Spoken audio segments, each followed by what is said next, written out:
Barabanki police द्वारा महिला आरक्षी विमलेश पाल हत्याकांड का सफल अनावरण कर हत्या अभियुक्त पति इंद्रेश मौर्य जो मृतका के जनपद सुल्तानपुर का ही था, जिसकी गिरफ्तारी करके इसके कब्जे से हत्या में प्रयुक्त आला कत्ल एक अद लोहे की राड, मृतका का पर्स और घटना में प्रयुक्त बैंगनार कार बरामद किया है। इस संबंध में पुलिस अधीक्षक महोदय पूरी जानकारी खुद दे रहे हैं, सुनो। कल दिनांक 30/7/2025 को थाना मसौली क्षेत्र के हाईवे पे ही खेत में एक लेडी कांस्टेबल जिसका नाम विमलेश पाल था, जो हमारे थाना गया में पोस्टेड थी, उसकी डेड बॉडी मिली थी, जिसको हम लोगों ने पोस्टमार्टम हेतु और बाकी चीजों के लिए हॉस्पिटल भेजा था। इस क्रम में आप सब लोगों को अवगत कराना है कि आज इस घटना का हमारी टीम ने सफल अनावरण किया है, जिसमें एक कांस्टेबल जिसका नाम है इंद्रेश, इसको हम लोगों ने अरेस्ट किया है आज।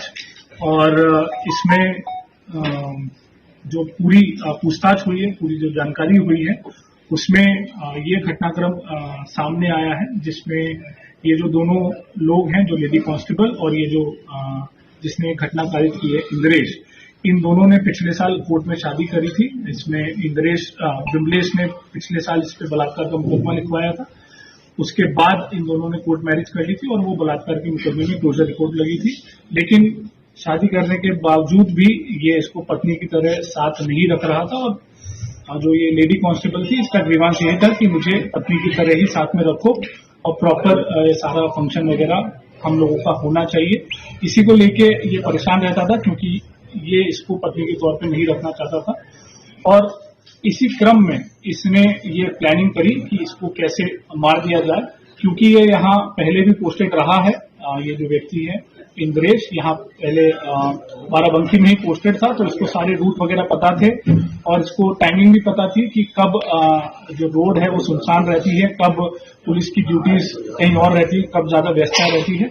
उसी को ध्यान में रखते हुए इसने प्लानिंग करी, जिसमें दिनांक 27/7 को संडे था। उस दिन रामनगर जो लोधेश्वर महादेव मंदिर है, वहां पे भीड़ रहती है और वहां पे इस महिला कांस्टेबल की ड्यूटी भी लगी थी। तो इसने पता कर लिया कि वो उसकी ड्यूटी कब लगी है और वो कब जाएगी। उसी का फायदा उठाते हुए ये लखनऊ से अपनी वैगनार गाड़ी से यहाँ आया। इसने मेन रूट का इस्तेमाल नहीं किया, ताकि इसकी गाड़ी का कहीं पे भी डिटेक्शन ना होने पाए। वो जो ऑफ रूट है वहां से होते हुए ये मेन हाईवे पे पहुंचा। जब ये महिला वहां पे जा रही थी, इसको रास्ते में रोका, इसको बातचीत करने के बहाने से वहां पे रोका, 10-15 मिनट इससे बातचीत करी और फिर वहां खेत में जब जो ये लेडी कांस्टेबल है, इनको टॉयलेट के लिए जाना था, तो ये जैसे ही खेत में नीचे उतरी, ये पीछे से उसको धक्का देके उनका गला दबा दिया, जिससे वो अधमरी स्थिति में हो गई। और फिर अपने कार के जो पाने से इस महिला के सर पे 3-4 वार किए, जिससे उसकी वहीं पे मृत्यु हुई। वहां से फिर ये अपने दूसरे रास्ते से फतेहपुर होते हुए ये वापस लखनऊ भाग गया।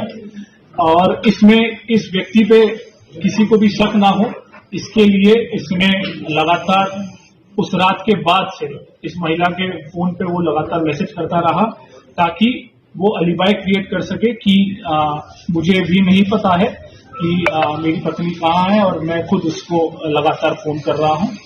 पर इसमें हम लोगों ने सारे हिसाब संकलन किए, जिसमें तमाम सीसीटीवी फुटेज और बीटीएस और सर्विलांस का इस्तेमाल करते हुए हम लोगों ने ये चीज और एविडेंसेस निकाले हैं, जिसमें ये व्यक्ति लखनऊ से बाकायदा अपनी वैगनार गाड़ी से यहाँ आया।